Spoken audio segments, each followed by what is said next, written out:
Welcome, everybody, to today's Building My Legacy podcast. I have with me today Corey Berrier. He is a sales coach. He has a company called The Sales CEO, and he works with organizations to really build and develop their sales teams and sales efforts. So, Corey, sales is a big thing. If you're in a company, you've got to build sales. If you're an individual selling your various wares online, you've got to do sales. If you're a leader that's moving on to building legacy, that's going to be sales. So tell us a little bit about your journey in coming to the point of being a sales consultant. Sure. Well, first of all, thank you for having me on. And secondly, to answer your question, I've always been really good with people, and I've always been able to connect either with people or connect people with people. And so, the way I look at sales is everything that we do is sales, whether it's I'm talking to my daughter about eating her vegetables, so to speak, or if I'm talking to the mail person about holding my mail, right? It's all persuasion, it's all sales, really. It is all sales, isn't it? It is. It is. Without a sale, nothing happens. Okay, so walk us through. Where are some of the biggest challenges people have? It's interesting that you ask. It blows my mind sometimes but I'll tell you, it's obstacles. People struggle with obstacles. And here's the other thing that people are struggling with right now is getting on Zoom calls. And so right now, if you're not capable or confident enough to get on a Zoom call, your business is going to struggle. And I work with folks right now that they have an awful time trying to get on Zoom. Which I think is really simple. But to answer your question, objections and rebuttals are the biggest thing people have trouble with. So talk about that a little bit. Objections, yes. So what is it that's difficult about that? So people, lots of times people, if they say, let's just say, let me use a service company that I work with, right? It's a plumbing company. They've got like 18 or 19 guys, and maybe the client will say, hey, just give me your prices, and the plumber or the tech will say, well, I've got to go through a couple of things to tell you in order to give you the price. Well, just give me the price.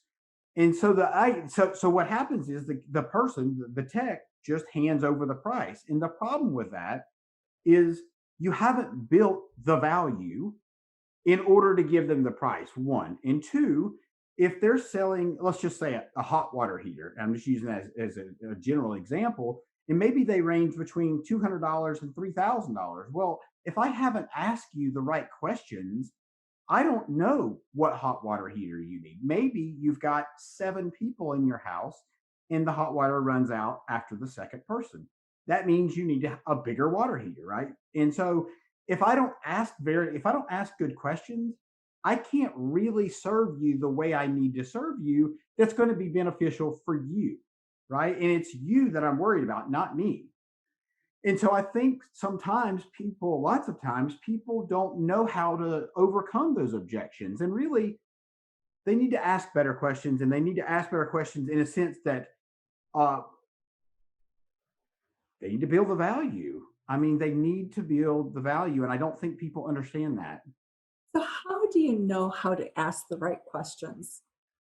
Sure. So, this is like building rapport, right? If I walk into your office and I see that you're a Carolina Panthers fan, right? I'm going to say, "Oh, you're a Panthers fan. How, and I'll build that commonality between the two of us." Or I can read your energy, right? If I walk in and you're slumped over, right? And your shoulders are down and you look like you're miserable, and I come in with a ton of energy, I'm probably going to turn that prospect off, right? Because they can't relate to me being super energetic because that's not their personality type. So if you don't know how to read someone's body language, how to read their tonality, it's really hard to connect with people. And that's really where I think a lot of people fail.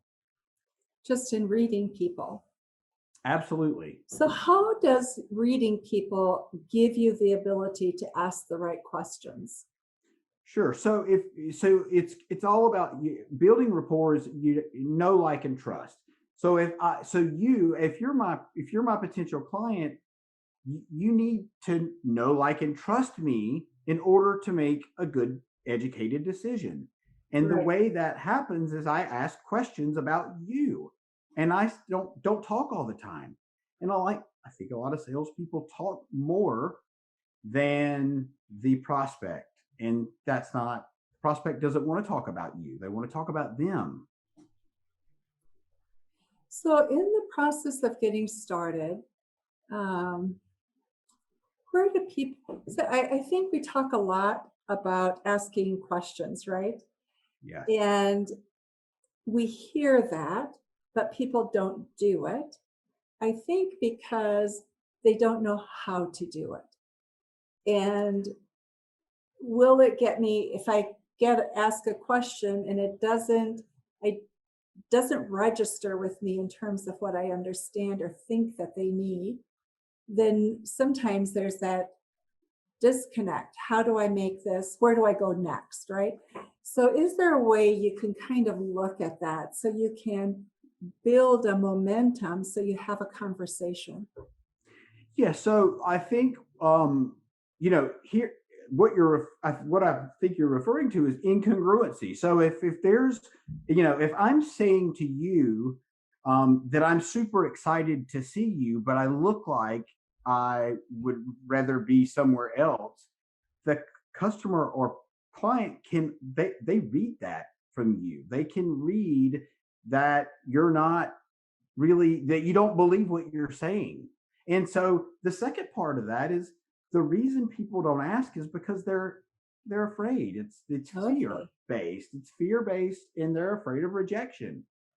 So how do you overcome fear of rejection as a salesperson? Because we know, I mean, I think when I first started doing sales, I was told you're going to get 8 rejections for every one yes, right?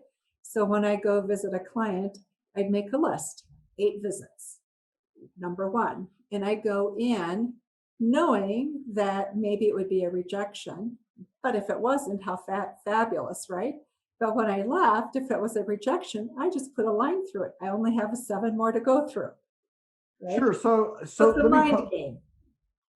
bingo. And so here's my question. If you go in thinking this is probably going to be a rejection, but maybe it's a win, I would challenge that and say maybe your mindset's not right, right? Got Because it. you need to go into this thinking this is going to be one of the two that I'm going to win, not one of the 8 I'm going to mark through. Does that make sense? Right.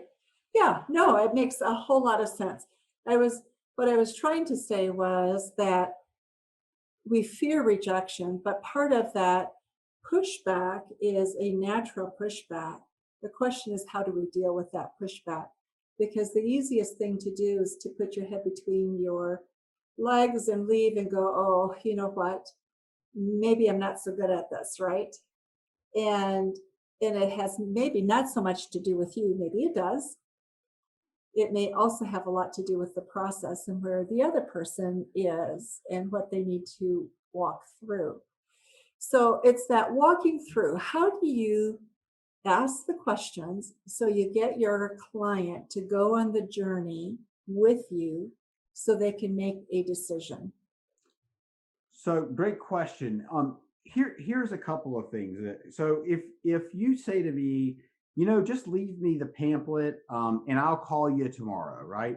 I would say to you, so usually there's one of two reasons why people don't make a decision, and that could be that one, you're afraid that maybe you're going to hurt my feelings, or you're afraid to tell me no, right? That could be one of them, and then the second one could be or should be, maybe you don't have enough information, maybe I haven't explained it well enough. So Lois, which one of those is it, right? So you give the customer two options, right? It's either one, you're just being polite and you're not willing to tell me no, and that's okay. or I haven't provided enough information for you to make a decision. Which one of those would you fit into? And so what that does is it puts you back in the power position, so to speak, because then the customer, they're not expecting that, because Right. most salespeople don't have those tools in their toolbox. Right. They don't ask that. Right. And so let's take the second example. They go, wow, I don't have enough information. Where do you go from there? So I would have to, depending on what it was I was talking to them about, I would provide them with more information to help them better make a decision. Or maybe I could ask the question, well, what part is it that you have questions about? And let's just take the hot water heater. Is it the size of it? Is it that I didn't explain, how the functionality, and I'm not much on selling on benefits and features. However, a lot of sales folks do sell on benefits and features. And the reality is, if I'm buying an iPhone, I don't need to know everything on the iPhone. I don't need to know everything that it does, because I don't care what everything it does. I need to know what it's going to do for me. And for anybody listening, if you're in sales, you've got to make sure you're speaking to the client in what they're looking for. That's the biggest thing. Yeah. I don't know if I answered your question. I think I did. So tell me, if you're a salesperson and objections are difficult, you back off from them, what advice would you give? How do you overcome that fear so that you can move on and be really successful? So I'll ask you a question. Why do people go to the gym 5 days a week? Well, I think for a variety of different reasons. Sometimes they go to meet people. Sometimes they go because they think they should.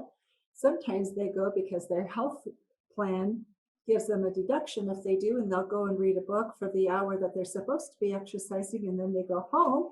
And sometimes they do it because they want to be physically fit and healthy, and some do it for weight loss. So that's a lot of reasons. That is a lot of reasons. So most people go to the gym to build muscle, right? To gain more muscle fibers, and they build more muscle by repetition. And so with salespeople, it's the exact same thing. If you're having problems with overcoming objections, you need to practice overcoming objections, and whether that's in the mirror or whether that's with your spouse or a friend, either way, you have to keep going. And it's just like with video. For me, that's how I learned how to be so great on video, is because I did it over and over and over until I got comfortable. And so sales is exactly the same way. You've got to practice those objections and practice what you're going to say when the customer says, I need to talk to my wife, right? You need to have an answer for that. You need to have an objection, because guess what? That's going to happen a lot in sales. So if you want to be an overnight sales success, formula for that? Do you have a formula for that? So I think it depends on the person. I believe that most salespeople that are really good they're not necessarily made. Usually it comes with your personality type. If you're here's an example. I've got an introvert that I work with that's got an amazing piece of software he's designed, but he has no idea how to sell it, because he's never really had to deal with people a lot because he's behind the computer. So to become an overnight success in sales, I don't know if there's a formula, to be honest with you. I mean, I've been doing this 25 years, so I don't know if there's really an overnight formula, to be honest with you. So what for you really allowed you to get past whatever? I mean, none of us are born as salespeople, although children, you might argue, are some of the best salespeople, right? They don't give up. They persevere until they get what they want. But where was it? How did you go about learning sales yourself? So, well, through various sales jobs. I mean, I've been in sales forever, and I've been in different kinds of sales. So that helps me to be versatile in the sales industry or sales game, whatever you want to call it. But you made a really good point about children, right? They persist, and that is exactly my point. to repetition, right? My daughter may ask me 5 times about something, but until she gets it, and it's just persistence. It's she's overcoming the objection by continuing to ask, right? And you You have to know do what? that Yeah, elegant way. what's really creative about them is if you don't respond one way, they have a way of asking in a different way, right? Which is so please go on. But it's Yeah, that differentness that is makes it work. right. They change the approach, right? They change if I say, hey, you can't have a cookie till after dinner, and she asks me every day, 5 minutes before dinner, can she have a cookie? Maybe she asks in a different way each time. Maybe it's, hey, I did X, Y, and Z today. Do you think I could have my cookie at 5 minutes before dinner? That could be one way. Or she could say, hey, I got my report card in the straight A's. Can I have it could be a multitude of different things, but you're right. Change your approach if it's not working. So, okay, so I want to go back to that question though. How did you get started? Because I think a lot of people, when they enter, so let's just take a look at people who are leaving a corporate world and they're moving into perhaps building a not-for-profit or some thing that they're wanting to do that will complete the legacy that they want to leave. That's one group of people. Or you may have people who are entering, maybe having a job transition and go, okay, I'm going to move from operations to sales. And so where do you begin? How do you begin? How do you make that mind shift change so that you can enter with more success than failure? Well, I think that failure is a big part of what builds people. And I will tell you, that has been a big part of my story. I've failed several times. I've lost businesses and then I've sold businesses and I've done great in some businesses. And then some businesses I haven't done great. And it's trial and error. But to answer your question, if somebody's moving out of corporate into sales, I believe the best way to get really good at sales, and this is the formula that I would use, the more people you talk to and the more hands that you shake, the more business you're going to do. And that's just it's a numbers game, right? And I personally set up I will set up 30-minute Zoom calls with people that I don't know, and so I can learn about them, not to pitch them on sales, but so I can let them talk about themselves for a half an hour. And 90% of the time, at the end of that call, they're like, by the way, what does it take to work with you? Right? And because I don't mention it, I don't talk about it. And so that's super important to be mindful of.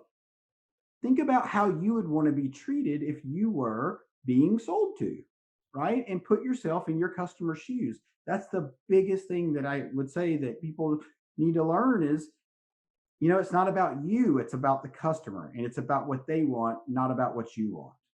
And that's a hard one to get to, right? Because you look at the sales that you need to make personally to stay afloat or to grow, and then you become focused on the numbers instead of really solving a problem for somebody else. You're solving your own problem, not the other's problem. You're right.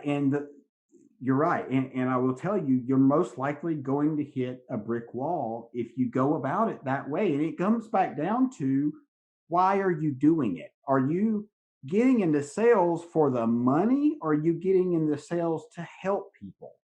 There's a big difference there. If you get into sales to help people because you believe in what you're selling, and I don't sell anything that I don't believe in, nor have I ever. And so, you have to figure out the reason why you're doing it, because if you go into it just for the money, people are going to see that and they're going to think you're the quote unquote car salesman, and you don't want to come across that way because it has a bad stigma to it. I think it's old. And yet it's interesting how much, especially online, is the old salesman mentality, the used car salesman mentality. And you get a lot of pushback if you try it. Well, think about it. How many times do you get people to say, oh, I want to, I'm a Bitcoin, whatever, Forex, whatever, and that's their first thing that they say to you. Yeah. How many times do you delete it? Every single time, because they don't care about you. They don't even know you. They're just sending you a blind direct message. And quite frankly, I think it's insulting.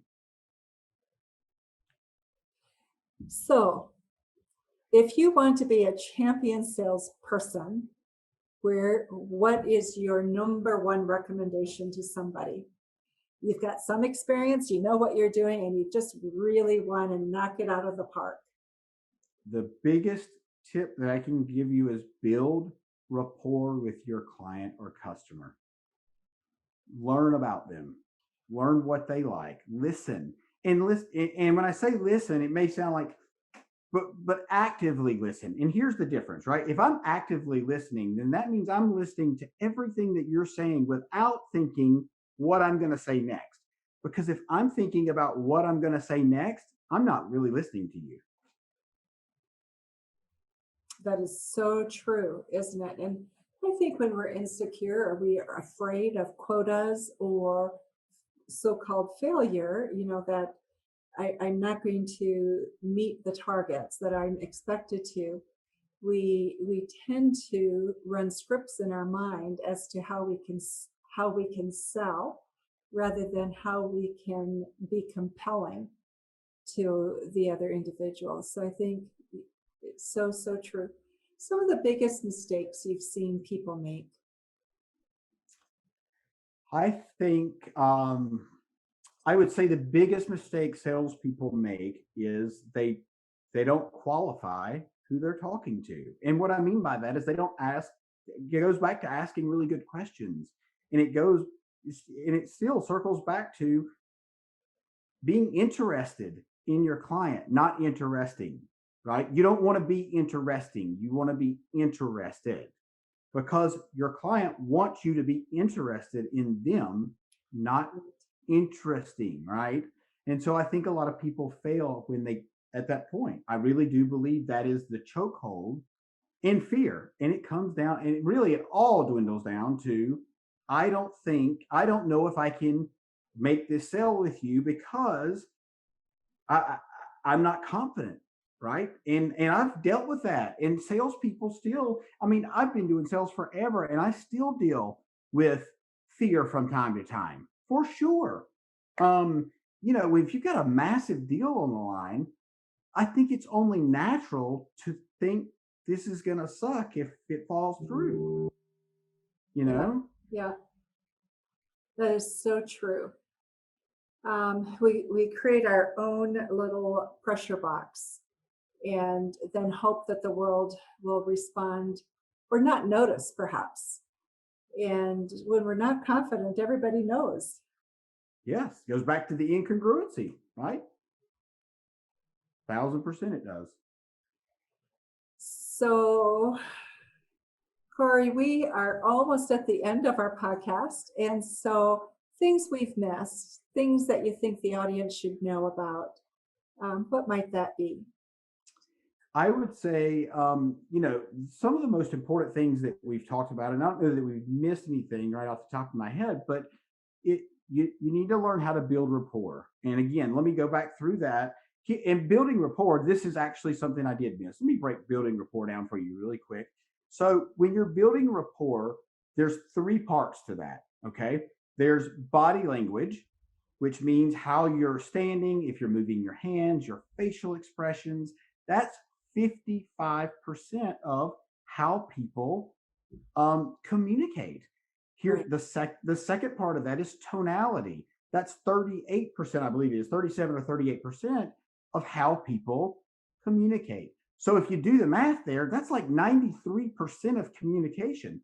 The words that you use are 7%. So think about this. If you get an email from me, you're literally missing 93% of the communication that you need to have. So that's why I believe video is so amazing, because I can transfer my energy to you through video without being in front of you, because you can see my energy, you can see my body language, you can see my facial expressions. And that is so important. That is the foundation to building good relationships, not just in sales, but in general. That is so true, rapport, and we talk about it glibly, and yet it is that basic foundation, isn't it, on which everything else is built. What else? Anything else that you would like to leave with the audience before we complete for the morning? Just be authentic. Don't Ah, don't come across as salesy, because people don't like that. Because they categorize you as the used car salesman. And if they do that in their mind, if that's where they go, you're probably not going to pull them out of that. that is so true. It is so true. Corey, you have been wonderful. Thank you. I think this is such an important issue and so many people struggle with it. So thank you for your thoughts on this. And for those of you who are listening to Building My Legacy podcast, we will have information about Corey in the show notes. So you can get in contact with him if you would like to do so. And if you need some additional help getting in contact, just let us know and we'll be glad to do that for you. And then please also remember to visit our website, www.buildtomorrow.com, and all of our social media sites, YouTube, LinkedIn, Facebook, which is Build Tomorrow with the number 2. So thank you so much, Corey, for being with us. And thank you for listening to Building My Legacy podcast. It was my pleasure. Thank you. Thank you for watching my video. Don't forget to like, subscribe, and click the bell button above. Leave comments. We'd love to hear what you think. And visit our other social media links as well. Thanks much.